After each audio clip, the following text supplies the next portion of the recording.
Let's get him on. My guest at this time, hip hop artist out of Lexington. He's got the final Brown Sugar Show coming up on Halloween Eve this Friday, and you can stream his album, A Vintage Love Supreme. And the only way to get that album, the physical copy, is through some form of community service, which is an awesome way to get the album. It's all for a great cause. I'm joined with Devine Carama. He's with me right now. What's going on, man? What's good with you, brother? How I'm, you doing, man? I'm doing real good. Thank you so much for taking the time, joining me for this interview. I truly appreciate it. No problem, man. I appreciate the platform and what you do for the culture, man. It's definitely needed, man. We need people talking about the culture and sharing it. So, thank you for what you do. It's an honor to have you on. I first became a fan of yours a couple of months ago, and I owe a huge thanks to an artist by the name of Knowledge who was on the Brown Sugar Show 2 months ago.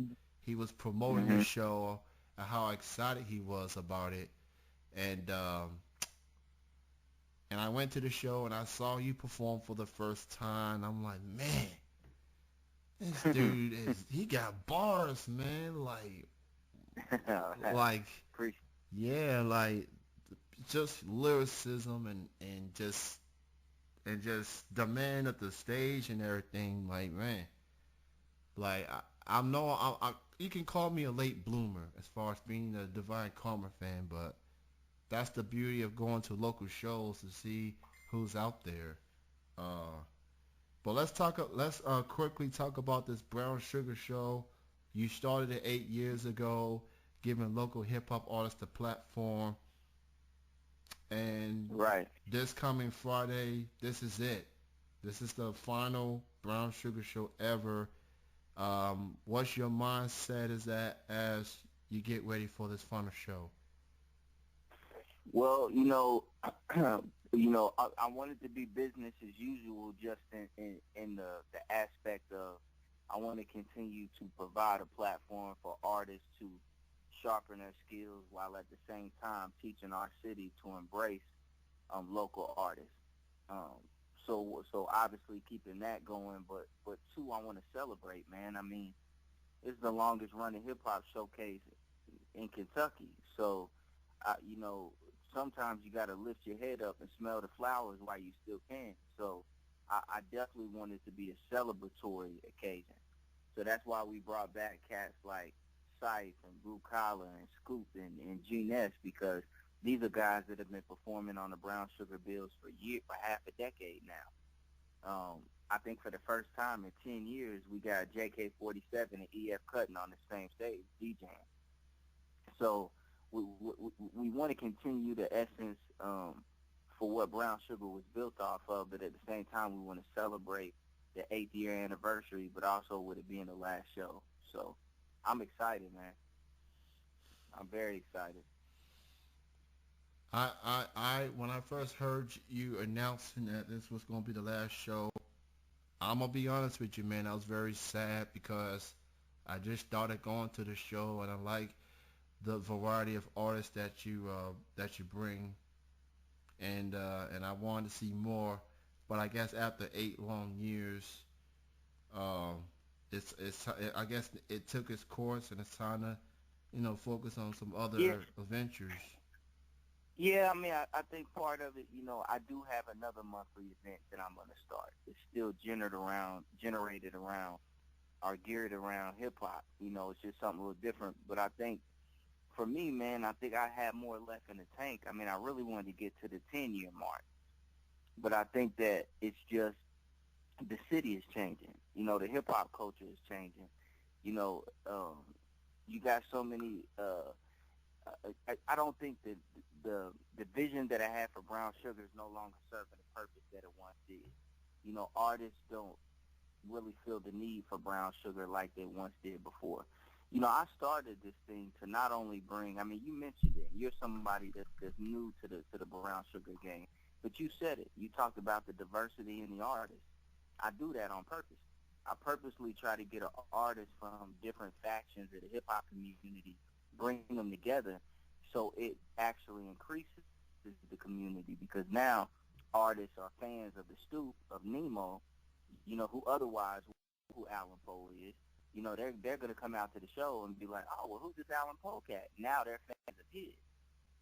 Cats that might know knowledge might not know a Scythe, you know what I'm saying, or a Big Scoop.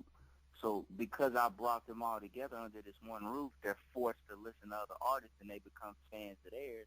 And then movements, fan bases are growing, and it teaches people to be receptive to different types of music. But I think we're getting in an age where people can really kind of, which is a good thing, but people can kind of do their own thing. So I think each faction is kind of doing their own shows. I've noticed there's been a lot of people hit me up recently want to perform at the last Brown Sugar, but I ain't seen them since the last time they performed at Brown Sugar. You know what I'm saying? So it's not that community vibe. There's a lot of politics now. There's a lot of egos, and with me still being an artist myself and doing so much stuff in the community and everything, man, it just took its toll and it wasn't fun anymore. So I said, you know what? I'm gonna just let this go, its rain its course, and make some room for other people to do it. So it hurts, man, but I really do feel deep down in my soul it's time, definitely time. I definitely understand as a fan, and there's a lot of good memories to back and to Yes, reflect, and that the artists that you brought from Lexington to Frankfurt to Louisville, all over Kentucky, that's not a whole lot of hip hop shows that's on like weekly or monthly the way that you do it. So I'm definitely looking forward to attending. It's going to be at Al's Bar this coming Friday, Halloween Eve, way before you do your trick-or-treating and your yes, costumes and sir. all that. Go to Al's Bar to the final Brown Sugar Show and support local hip-hop, support local music. I also want to talk to you about the release of A Vintage Love Supreme. Um, Yes, I've heard I've heard pretty much the entire album on stream on your Bandcamp page. A phenomenal album. Just I enjoy it for the first track to the last track. Congratulations on it is. putting it out. And what you did as far as people trying to get physical copies is totally different from your traditional go buy your record. You mentioned on a video that in order for people to get a physical copy of this record, that they had to do some form of community service, like give back to the community and so forth. What made you decide to go with route as far as people that want to get this physical copy? Well, I think that it's twofold. You know, I, it, I do a lot in the community. I got a nonprofit organization called Believing in Forever. So, most of my life now is geared towards getting the next generation ready to chase their dreams or do what it is that they want to do, help them find their purpose. So, it's almost natural. Anything I do, I want it to somehow be geared towards the community. So that was half of it. And I think the other half was I just wanted to do something different. I've been making music for 10 years, so I put out several projects. So, I wanted to do something a little different. And I also wanted to challenge the hip-hop community. When I was coming up, we had balance. I mean, hip-hop was synonymous with community. You don't really have that balance anymore. It seems like it's all for the turn up or it's all for self. So I kind of wanted to not only challenge other artists, but I wanted to challenge the hip hop community. You know what I'm saying? Like if you really support the music, you really want the new album, well do something good for somebody else. You know what I'm saying? Pay that forward and tell that person to do the same thing, and let's get something positive trending for a change. You know what I'm saying? So that was the whole thing. And if you check the hashtag Community Service Project or Vintage Love Supreme on Instagram, or go to Believe in It Forever Inc. and go to the photo album, we have several stories of people that really gave back to their respective communities, all the way from Paris, France, to Eastern Kentucky, to Louisville, to just different places where people were giving back just in the name of hip hop. And that's a beautiful thing, man. Like that's what it's about. Cause I mean, I'll be 35 on Tuesday. You know, a lot of people don't realize that, but you know, and yes, I'm still making good quality music, but at this point, it's not about what I'm doing while I'm here. It's about what I'm leaving behind once I'm gone. So, you know, my focus is just a little different, man. So, you know, shout out to everybody that engaged in the project, and shout out to the people that, you know, are streaming and listening to the project. You know, it's a dope album. It's cohesive. Shout out to the homie DJ Well Blended, producing the whole thing. JK47, mixing and mastering, and Alan Poe, the only feature. You know, I feel like it's one of my best projects, you know, top to bottom. So, you know, I appreciate the love on that, man. You know, it's definitely been a blessing, the whole process. Again, the name of the record, Adventure Slug Supreme. You can check out the album. It's free or stream on the Bandcamp page. And again, Yeah, just hit up divinecarama.bandcamp, or you can check it on Audio Mac as well. that's awesome, man. And you know, let's make the community better. Let's make a difference. Let's encourage others to give back as well. This is not just with hip hop, but just music and just life in general. That seems to be what's lacking, not just in the city of Lexington, but all over the world. And it takes more than one to make it happen. It takes a collective effort to That's right. make a difference. So uh, whether it's small, whether it's big, you got to start somewhere. So with this, That's right. with this project, for what you're doing, I salute you, sir. For what you're doing, Thank you, I brother. Thank you. and it's very encouraging as well.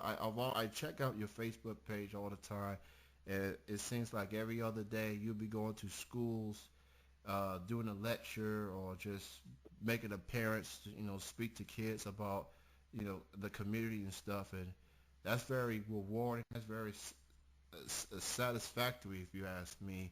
I mean, what's it like going to these schools and talking to these young kids or teenagers and talk about just just speaking on matters that need to be discussed? Well, it's rewarding, man, because you know we make a lot of mistakes as we grow up, and have an opportunity to get some of those jewels, and give foresight to some of those missteps and mishaps to the next generation. I mean, it's beautiful, man. To me, that's what it's about. You know what I'm saying? I mean, if we don't pass on what we've learned, then the world ends. It's over. You know what I'm saying? Like, Hmm. so that it's definitely rewarding. Seeing the reaction on their faces. I stay in touch with a lot of these kids, seeing them out. I took my kids to the mall, and several kids come up, "Hey, Mr. Karama, how you doing?" Just staying in touch with them, and just trying to be a positive influence, because some of these kids don't have a positive influence. So it's just about doing my part, man. It's not just about me. It's just and hip hop ain't gonna save the world, but that's my gift. That's what God created me to do. So I can only use my gift. If everybody uses their gift, like you're using yours now, teachers use theirs. Bus drivers use theirs. If everybody uses whatever their God-given gift is to give back or to reach out to these kids, that's how you make the world a better place. That's how you set the next generation up to succeed. You know what I'm saying? So that's all it's about for me, man. And I got two teenage daughters. So that's motivation. These young brothers are going to be the dudes that's going to be trying to talk to them or holler at them. You know what I'm saying? So Hmm. I want to inspire as many as I can, man. So, yeah, that's what it is, bro. Well said, man. Well said. Again, go to check out the Brown Sugar Show. If you haven't had a chance to check out, you're definitely missing out. So please stop by Friday night, Al's Bar, the final brown sugar show ever. It's a good Yes, card sir. of talented artists, and just stop by, man. Um, and Vintage Love Supreme, and better yet, on that same Bandcamp page, you can check out Divine's latest projects as well. It's like a history of hip hop on that page, if you ask me. So go check it out. Divine, it was great chatting with you. Thank you for your time. Thank you for what you do, not just for hip hop, but in the community. And I look forward to seeing you this coming Friday, man. Thank you for your time. No problem. See you Friday, King. All right, man. All Uh, right, man. Peace. Peace. That was Devine Karma.